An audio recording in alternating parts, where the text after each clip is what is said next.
Welcome to InstantGMP.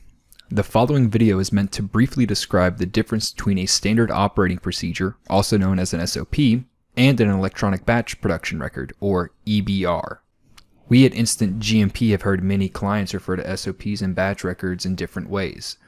Batch orders, working instructions, work orders, and batch tickets, to name a few. It's hard for us to know which internal company term aligns with the regulatory terms. The ICH states a SOP is a detailed written instruction to achieve uniformity on this particular action. Batch records are the data hubs for batch production data. In short, SOPs tell workers how to properly conduct tasks. The batch record holds the data showing the who, what, when, where, why, and how they completed the SOPs to produce a final good. SOPs are a requirement for most manufactured good companies. Verticals include dietary supplements, pharmaceutical companies, medical device companies, or even tobacco companies. Some goods don't have regulations, and that's okay, but regulatory entities are constantly updating and adding new products to their scope of guidelines. The typical workflow for an SOP is to find your CFR guidelines and extrapolate from those the best practices for your company to operate under.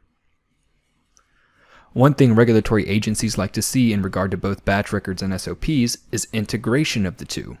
In short, the agency wants to see how easily and quickly your operators can access their manufacturing SOPs. In a paper-based system, this could be a separate binder of SOPs that are kept in the room for quick reference.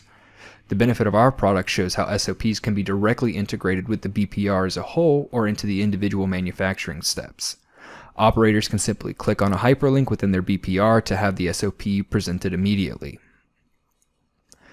SOPs and batch records are entities that work together to help produce a safe product for your consumers. You can't have one without the other if you are manufacturing goods. With that comes responsibility by the owners of this documentation.